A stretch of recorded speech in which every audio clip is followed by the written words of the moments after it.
$0. That's what an Amish farmer spends feeding his dog for an entire month, because he's not buying a bag of kibble, he's walking 20 feet into his own backyard. 5 plants. That's all it takes to replace the food bowl most people buy every single week. I tried this on my own dog for 30 days before I said a word about it, and I'm about to show you exactly which 5 plants they are. Here's the thing nobody really talks about. Most of us grab the same bag of dog food every month without ever really reading what's in it. We trust the picture on the front, the happy dog, the green field, the word natural printed somewhere near the top. But if you flip that bag over and read the actual ingredient list, a lot of what's in there is filler, corn, byproduct meal, preservatives with names you can't pronounce. And every year the price of that bag goes up, while the ingredients on the label barely change. I'm not here to tell you commercial dog food is poison. It's not. Plenty of dogs live long, healthy lives on it. But I am here to tell you something an old Amish farmer told me a few years back, almost in passing, like it was the most obvious thing in the world. Why would I pay for something my dog can find in the yard? That stuck with me, because it's true. For generations, before bags of kibble existed at all, farm dogs, working dogs, dogs that herded, hunted, and guarded property all day, were fed from the same land their owners lived on. And they weren't falling apart. They were strong, alert, and lean, because the food that supported them was whole, simple, and came straight from the ground.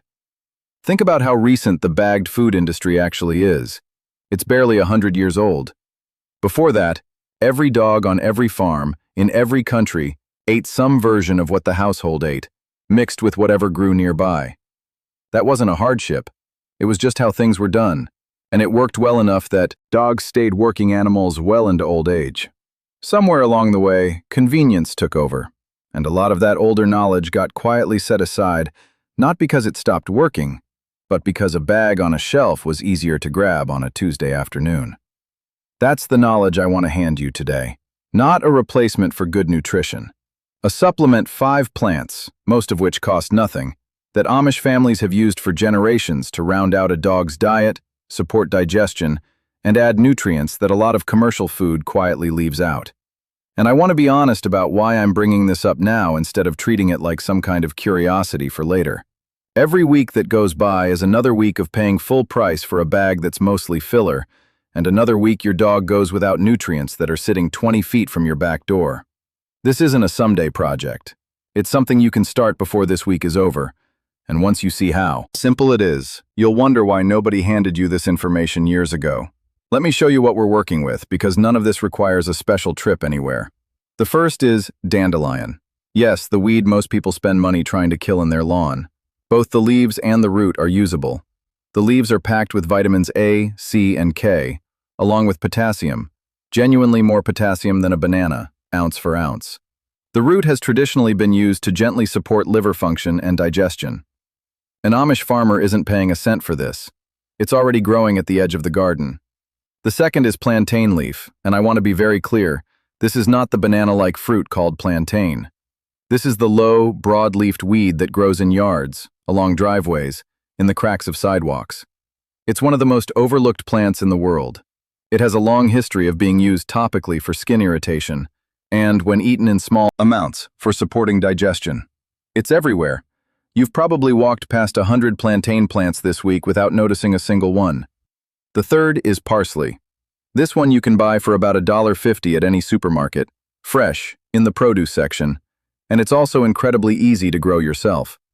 Fresh parsley is well known for helping with breath, but it also brings vitamin C, vitamin K, and antioxidants to the table. Just a small amount, finely chopped, goes a long way. The fourth is pumpkin, plain, cooked pumpkin flesh, or canned pumpkin with nothing added. Not pumpkin pie filling, just pumpkin. This one is famous among people who breed and raise working dogs because of what it does for digestion. It's high in fiber and can help firm things up or ease things along, depending on what a dog needs that week. And the fifth is chamomile, the same chamomile you'd steep for a cup of tea to calm down after a long day. Used occasionally, and only occasionally, a small amount of cooled chamomile tea or finely crumbled dried flowers can help settle an upset stomach. 5 plants. Total cost, if you're buying everything instead of foraging any of it, under $5. And once you start recognizing dandelion and plantain in your own yard, most of this costs nothing at all. None of these 5 are exotic. That's the whole point. An Amish household isn't ordering some rare imported root off a specialty website. They're using what's already growing at the edge of the garden, along the fence line, and in the pantry. That's actually the oldest trick in the book, and it's the reason this approach has survived for as long as it has. It doesn't depend on a supply chain. It doesn't depend on a factory somewhere producing a consistent formula year after year. It depends on land, and land doesn't run out of stock. I also want to mention something a lot of people miss the first time they hear about foraging dandelion and plantain. Identification really is simple once you know what to look for. Dandelion has that unmistakable jagged-edged leaf and the bright yellow flower that turns into the white seed puff kids love blowing on. Plantain has broad, oval leaves with deep, parallel veins running the length of each leaf, usually low to the ground in a rosette shape. Neither one looks like anything dangerous, and both have been used safely by generations of farm families without a single specialized tool or expensive supplement bottle. Let's go a little deeper on each one, because knowing the why behind a plant is what actually makes you comfortable using it, instead of just following instructions blindly. Dandelion isn't just a source of vitamins on paper. Farm families used it because it's one of the earliest plants to come up in spring, right when animals coming off a long winter needed something fresh and green after months of dried feed. It was, in a very literal sense, the first fresh food of the year. That timing mattered. A dog or a horse or a goat, for that matter, coming out of winter, benefited from that early burst of vitamins and minerals before anything else in the garden had even sprouted. Plantain has an even older reputation, one that goes back long before it ever crossed the ocean to North America. It was carried along old trade routes and settlement paths specifically because it was so reliable. It grows almost anywhere, tolerates being walked on, and still produces a usable leaf. Farmers valued that reliability the same way they valued a tool that never broke. You could count on plantain being there season after season, in a way you couldn't always count on a purchased remedy showing up in time. Parsley's place in this list is a little different. It wasn't foraged, it was grown deliberately, right alongside the vegetables meant for the family table. That's an important thing. Detail. The garden wasn't split into food for us and food for the dog. It was one garden, and whatever grew there was available to everyone living on that property, 4 legs or 2. A sprig of parsley trimmed off the same plant used for the dinner table found its way into the dog's bowl without anyone thinking twice about it. Pumpkin tells a similar story. Come fall, when pumpkins and squash were harvested in bulk, farm families didn't waste the parts that weren't going into a pie or a soup. Extra flesh, extra scraps, cooked down and stored, became part of what kept the animals fed through the colder months, when fresh green things like dandelion and plantain weren't available anymore. It was less about pumpkin being a trendy superfood, and more about nothing on that farm ever going to waste.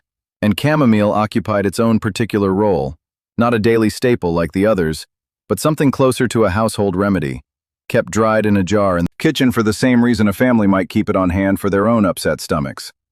When an animal's system needed settling, chamomile tea was the first thing reached for, long before anyone considered a trip into town, and that jar in the kitchen often outlasted whatever remedy a store might have offered in its place.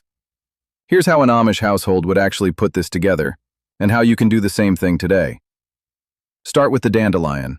Pick young, tender leaves, not the tough, bitter ones from a plant that's already flowered from an area you know hasn't been sprayed with anything.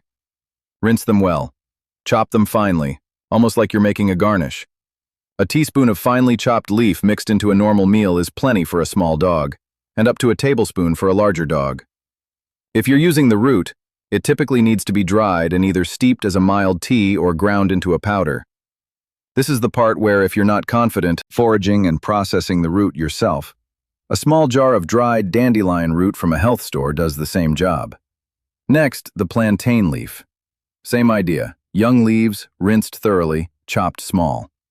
This one is milder in taste, and dogs generally take to it without any fuss. A small pinch mixed into food, 2 or 3 times a week, is enough. For the parsley, this is the easiest of the 5. Take a small handful of fresh, flat-leaf parsley, chop it fine, and sprinkle a teaspoon over a meal. This isn't something you need every day. 2 to 3 times a week is the traditional rhythm. The pumpkin is where a lot of people get pleasantly surprised by how simple this is. If you're using fresh pumpkin, cook it down until it's soft, then mash it with nothing added. No sugar, no salt, no spice. If you're using canned pumpkin, just make sure the label says 100% pumpkin and nothing else. A spoonful mixed into the food bowl, adjusted up or down depending on the size of the dog, is the traditional serving. And the chamomile is saved for the occasional day when a dog's stomach seems a little off, not something used every single day. A small amount of cooled, unsweetened chamomile tea, a tablespoon or two mixed into water or food, or a small pinch of the dried flower itself, crumbled fine. Here's the part that matters most, and it's the same rule an Amish farmer would follow without ever needing to write it down. Introduce one plant at a time. Give it a few days before adding the next. Watch how the dog responds. Energy, coat, stool, appetite. This isn't about dumping 5 new things into a bowl all at once. It's about slowly rebuilding a diet the way it would have been built 100 years ago, one ingredient at a time, with real attention paid to the animal in front of you. There's a rhythm to this that's worth explaining, because it's different from how we're used to thinking about supplements. A bottle from a store comes with a printed daily dose, the same amount every day for every dog, regardless of the day, the season, or how the animal is actually doing. The older way of doing this doesn't work like that. Dandelion might show up 3 times one week and not at all the next, depending on what's growing and what the dog seems to need. Pumpkin might increase for a few days if digestion needs a little help, then drop back down once things settle. Chamomile shows up rarely, almost like a reserve tool rather than a daily habit. It's less like following a label and more like paying attention the same way a farmer pays attention to a field, noticing small changes before they become big ones. That kind of attention is really the whole secret here. It's not a secret ingredient. It's not a hidden compound nobody else knows about. It's the habit of watching the animal closely enough to know what it needs this week, rather than defaulting to whatever the same bag has, offered every week for the last 3 years. I did this for 30 days with my own dog, before I ever planned to talk about it publicly. Nothing dramatic, nothing staged, just a small addition of 2 or 3 of these plants, rotated through the week, on top of the normal diet. By the end of the first 2 weeks, the coat had a noticeably better shine to it, the kind of thing you notice when you're petting the dog on the couch and your hand runs smoother than it used to. Energy in the afternoons, which used to dip into a long nap, held a bit steadier. And digestion, which had been a little inconsistent, evened out largely, I believe because of the fiber in the pumpkin and the gentle support from the dandelion and plantain working together. By week 3, I noticed something I hadn't expected going in: less scratching.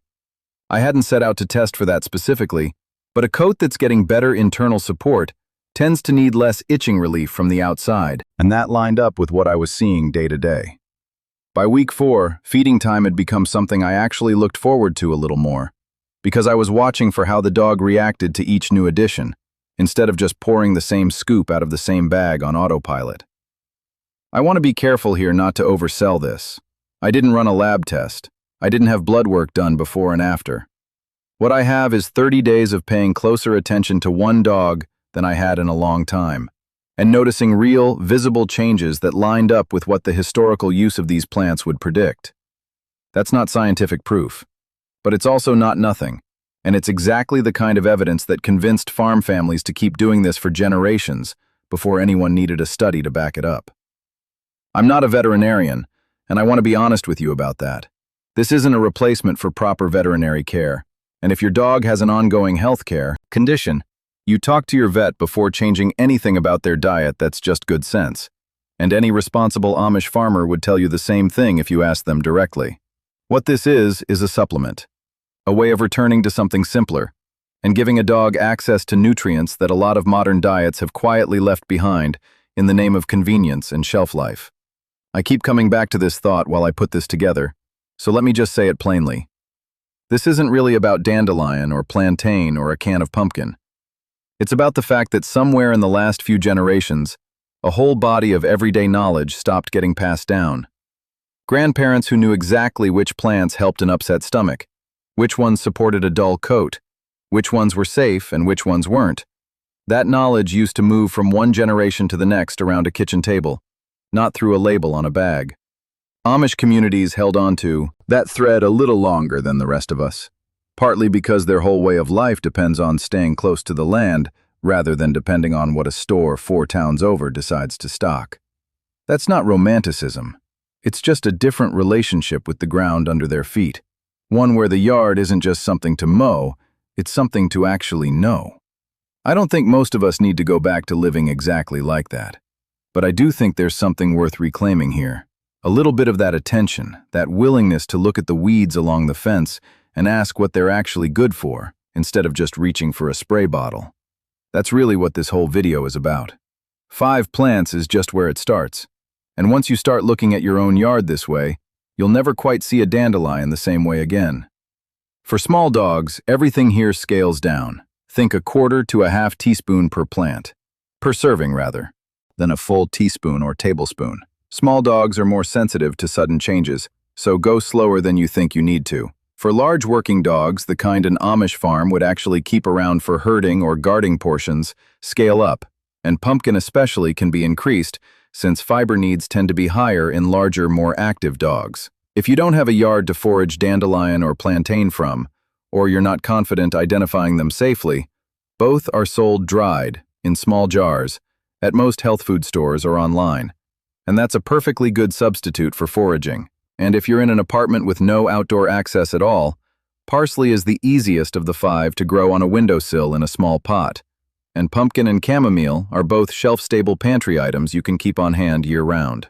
If you're dealing with an older dog, one already slowing down a bit, the pumpkin and dandelion combination tends to matter the most, since digestion and gentle nutrient support are usually the biggest concerns at that stage of life. If you've got a young, high-energy dog that's out in the yard all day, the parsley and dandelion leaf combination fits that lifestyle better, supporting the kind of steady energy an active dog burns through. And for a dog with a sensitive stomach that seems to flare up every few weeks for no clear reason, keep the chamomile on hand specifically for those days, rather than folding it into the regular weekly rotation. None of these variations require anything you don't already have sitting in this list. It's simply a matter of leaning more heavily on the plant that matches what's actually happening with the dog in front of you that week. And that, more than any single ingredient, is the actual habit worth building, checking in with the animal first, and letting the plant follow from what you notice, rather than the other way around. Here's what I want you to take from this. This isn't about throwing out your dog's regular food or trying to reinvent what feeding a dog looks like. It's about remembering something that generations before us already knew, that the land around a home used to be part of how every animal on that property was cared for, not something separate from it. Try it this week. Pick one plant from this list, even just the pumpkin, if that's the easiest place to start, and add it in small amounts over the next few days. Watch what happens. Then tell me in the comments what you noticed, because I want to hear which one made the biggest difference for your dog. I'll be back next week with the second half of this, the 3 plants Amish farmers keep for their livestock that most pet owners have never even heard of.